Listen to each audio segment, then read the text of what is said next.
The murders of brothers Tiberius and Gaius Gracchus were defining moments in the late Roman Republic, marking the first major instances of political violence and setting a dangerous precedent for future conflicts between the populares, or reformers, and the optimates, or aristocratic conservatives.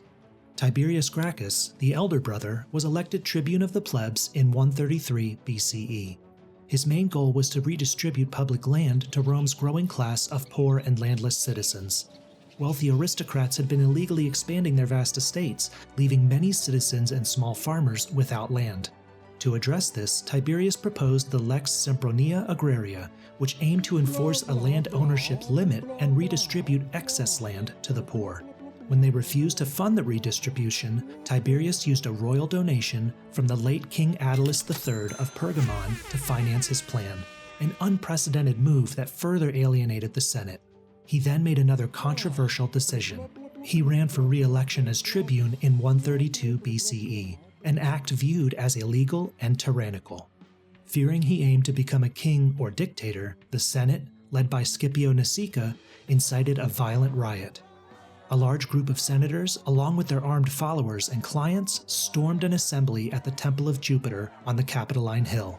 They used clubs, wooden stools, and improvised weapons to beat Tiberius and approximately 300 of his followers to death.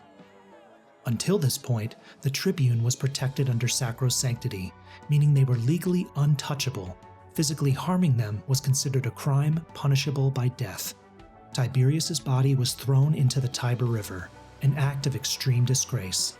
His murder was the first instance of political bloodshed in Rome.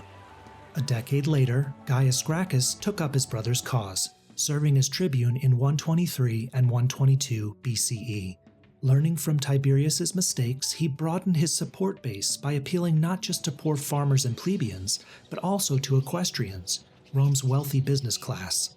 His reforms included expanding grain subsidies for the poor, establishing new colonies to settle landless citizens, and giving equestrians judicial power over corrupt senators.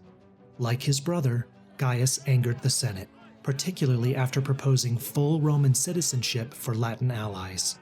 In 121 BCE, as he faced re-election, the Senate, under Lucius Opimius, declared him an enemy of the state. A final decree was issued, effectively granting the consul dictatorial power to eliminate him. Gaius and his followers retreated to the Aventine Hill, where Opimius sent armed forces to crush them. Seeing no escape, Gaius committed suicide. Nearly 3,000 of his supporters were executed, and their property was confiscated. The Gracchus brothers' deaths marked the beginning of Rome's decline into political violence. From then on, assassinations, street brawls, and civil wars became common, culminating in the Republic's collapse. Their reforms, though initially defeated, laid the groundwork for later populist leaders like Julius Caesar, who would challenge the Senate's dominance. What are some modern examples of political dissension you can think of, where a country's legal process was replaced by violence and threats of physical harm? Is violence ever the answer, or is it a sign of cultural decline?